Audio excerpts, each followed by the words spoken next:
আকাশবাণী খবর পড়ছি সুদীপ বসু। এখনকার বিশেষ বিশেষ খবর হল, দুদিনের রাজ্যপালদের সম্মেলন গতকাল রাষ্ট্রপতি ভবনে শেষ হয়েছে। কেন্দ্রীয় স্বাস্থ্যমন্ত্রক আকাশ, রেল, সড়ক ও জলপথে মানবাঙ্গ পরিবহনের জন্য মান্য কার্যবিধি এসওপি জারি করেছে। কেরালার ওয়াইনাডে মৃতের সংখ্যা বেড়ে ৩৬৬। ধ্বংসস্তূপের নিচ থেকে আরও দেহ উদ্ধারের উদ্দেশ্যে দিল্লি থেকে উড়িয়ে আনা হয়েছে শক্তিশালী রেডার। বিদেশি লগ্নিকারীরা জুলাই মাসে ভারতের শেয়ার বাজারে ৫৪,৭২৭ কোটি টাকা লগ্নি করেছেন। বিশিষ্ট ধ্রুপদী নৃত্যশিল্পী যামিনী কৃষ্ণমূর্তি প্রয়াত। প্যারিস অলিম্পিক্সে আজ পদক জয়ের লক্ষ্যে নামছেন লক্ষ্য সেন। পুরুষদের একদিনের ক্রিকেট সিরিজের দ্বিতীয় ম্যাচে ভারত আজ শ্রীলঙ্কার মুখোমুখি হচ্ছে। আসছি বিস্তারিত খবরে। দুদিনের রাজ্যপালদের সম্মেলন গতকাল রাষ্ট্রপতি ভবনে শেষ হয়েছে।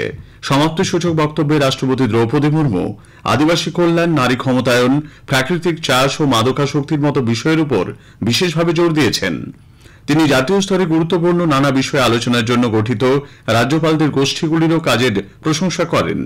রাজ্যপালদের দেওয়া পরামর্শগুলি আগামী দিনে কাজে লাগানো হবে বলেও রাষ্ট্রপতি দৃঢ় প্রত্যয় ব্যক্ত করেছেন। নিজের ভাষণে উপরাষ্ট্রপতি জগদীপ ধনখড় বলেন, দুদিনের এই সম্মেলনে গুরুত্বপূর্ণ বিষয়গুলি নিয়ে বিস্তারিত আলোচনা হয়েছে, যা অংশগ্রহণকারীদের মনে স্থায়ী ছাপ ফেলবে। প্রধানমন্ত্রী নরেন্দ্র মোদী রাজ্যপালদের রাজভবনের প্রশাসনের একটি আদর্শ মডেল গড়ে তোলার আহ্বান জানান। তিনি রাজ্যপালদের কাজকর্মে প্রযুক্তিকে আরও বেশি করে ব্যবহার এবং ডিজিটাইজেশনের প্রচারের আহ্বান জানিয়েছেন। প্রধানমন্ত্রী শিক্ষা প্রতিষ্ঠানের ক্যাম্পাসগুলিকে মাদকমুক্ত করতে গণপ্রচার গড়ে তোলার প্রয়োজনীয়তার উপর জোর দেন।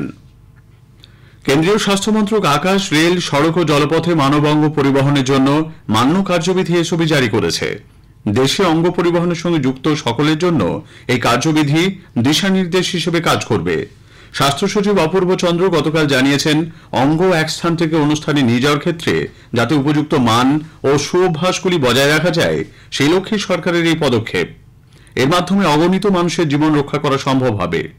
মান্য কার্যবিধি এসওপি অনুযায়ী আকাশপথে অঙ্গ পরিবহনের ক্ষেত্রে বিমান সংস্থাগুলি এয়ার ট্রাফিক কন্ট্রোলকে অগ্রাধিকারের ভিত্তিতে টেক অফ এবং ল্যান্ডিং এর অনুরোধ করতে পারে। একই ধরনের নির্দেশিকা রয়েছে সড়ক, রেল ও জলপথের ক্ষেত্রেও। নীতি আয়োগ, সংশ্লিষ্ট মন্ত্রক ও প্রতিস্থাপন পেশাদারদের সঙ্গে আলোচনার ভিত্তিতে এই এসওপি মন্ত্রক প্রস্তুত করেছে। কেরলের ওয়াইনাডে ভূমিধ্বস কবলিত এলাকায় ত্রাণ ও উদ্ধার কার্য চলেছে। সেনাবাহিনী এবং স্বেচ্ছাসেবক মিলিয়ে ১৫০০-এর বেশি উদ্ধারকারী ভারী মেশিন এবং আধুনিক যন্ত্রপাতির সাহায্যে ধ্বংসস্তূপের নিচে প্রাণীর সন্ধান চালাচ্ছেন। গাজিয়াবাদের হিন্দন বায়ুসেনা ঘাঁটি থেকে এয়ারলিফট করে আনা একটি জেভার রেডার এবং 4টি রেকো রেডার দিয়ে আজ থেকে সেনাবাহিনী ধ্বংসস্তূপ সরানোর কাজ চালাবে। গতকাল ১৬ জনের দেহাংশ উদ্ধার হওয়ায় এখনো পর্যন্ত ৩৬৬ জনের মৃতদেহ উদ্ধার হল। আরও ২০৬ জন নিখোঁজ রয়েছেন বলে মনে করা হচ্ছে। কেরলের মুখ্যমন্ত্রী পিনারাই বিজয়ন বলেছেন, রাজ্য সরকার ক্ষতিগ্রস্তদের জন্য পুনর্বাসন প্রকল্প তৈরি করছে। তিনি উদ্ধারকারী দলকে নিরলস পরিশ্রমের জন্য ধন্যবাদ জানান। এদিকে কর্ণাটকের মুখ্যমন্ত্রী সিদ্দারামাইয়া গতকাল ভূমিধ্বস বিধ্বস্ত ওয়াইনাডে ১০০টি বাড়ি নির্মাণ করে দেওয়ার কথা ঘোষণা করেছেন।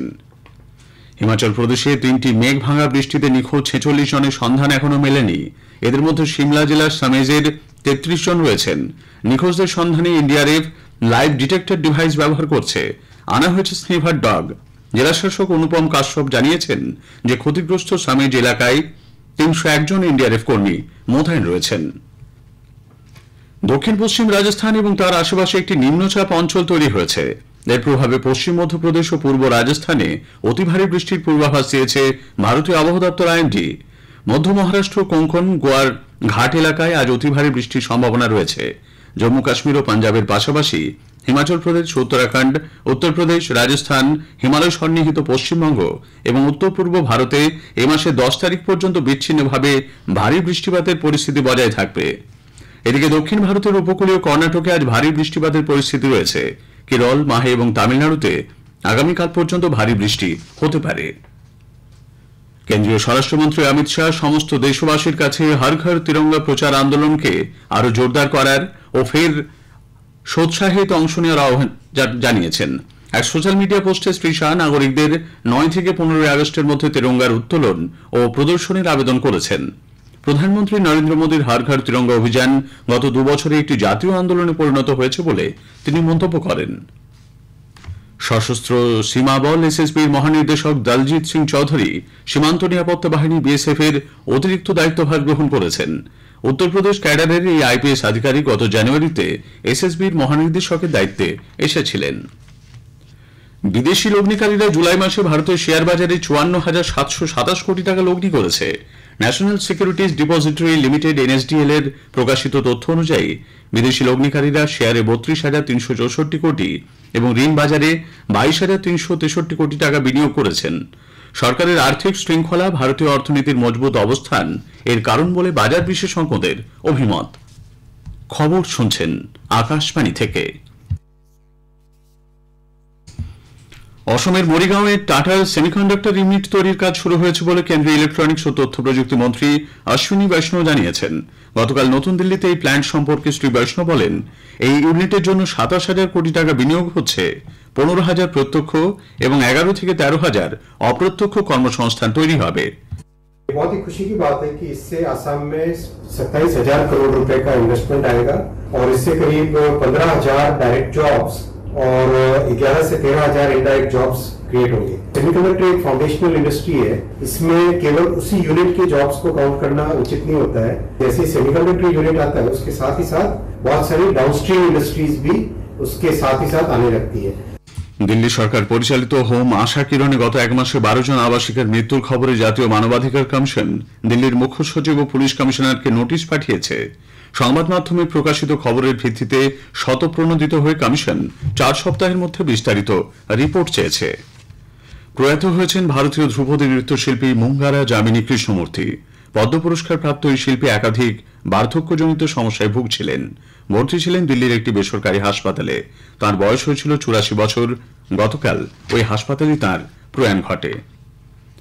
নতুন দিল্লিতে আকাশবাণী সঙ্গীত সম্মেলন ২০২৪-এর আসর বসেছে।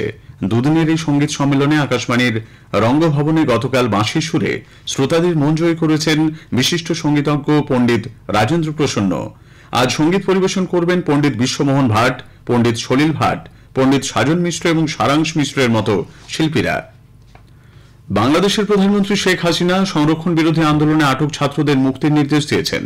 গতকাল ঢাকার গণভবনে প্রফেশনাল কোঅর্ডিনেশন কাউন্সিলের নেতাদের সঙ্গে এক বৈঠকে তিনি এই ঘোষণা করেন। উল্লেখ্য, দেশব্যাপী অসহযোগ আন্দোলনে ডাক দেওয়ার একদিন পরে প্রধানমন্ত্রীর এই ঘোষণা তাৎপর্যপূর্ণ। ঢাকা থেকে কলকাতায় আসা মৈত্রী এক্সপ্রেস আজ চলবে না। অন্যদিকে আগামীকাল সোমবার কলকাতা থেকে ছাড়ছে না ঢাকাগামী ওই ট্রেন। একইভাবে আজ কলকাতা থেকে ছাড়বে না খুলনাগামী বন্ধন এক্সপ্রেস। আসবে না খুলনা কলকাতা বন্ধন এক্সপ্রেসও।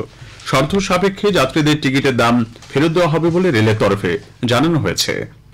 এবার অলিম্পিকের খবর।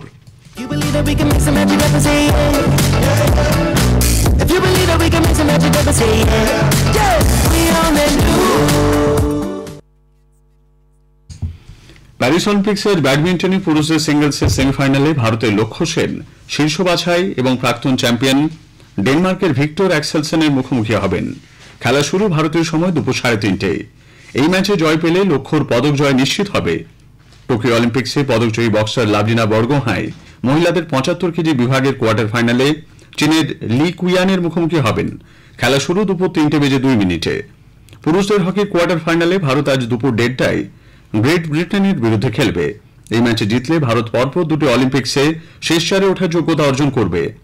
শুটিংয়ে এ পর্যন্ত ৩টি পদকজয়ী ভারতের হয়ে কমনওয়েলথ গেমসের সোনাজয়ী আনিস ভানোয়ালা এবং বিজয়বীর সিধু ২৫ মিটার র্যাপিড ফায়ার পিস্তল ইভেন্টে যোগ্যতা অর্জনের লক্ষ্যে নামবেন। মহিলাদের ৩০০০ মিটার স্টেপল চেজের প্রথম রাউন্ডে পারুল চৌধুরী এবং পুরুষদের লং জাম্পে জাসমিন আর্ড্রিন ফাইনালে ওঠার লক্ষ্যে ট্র্যাকে নামবেন। এদিকে গতকাল ভারতীয় মুষ্টিযোদ্ধা নিশান্ত দেব ৭১ কেজি বিভাগে হেরে গিয়ে প্রতিযোগিতা থেকে বিদায় নিয়েছেন।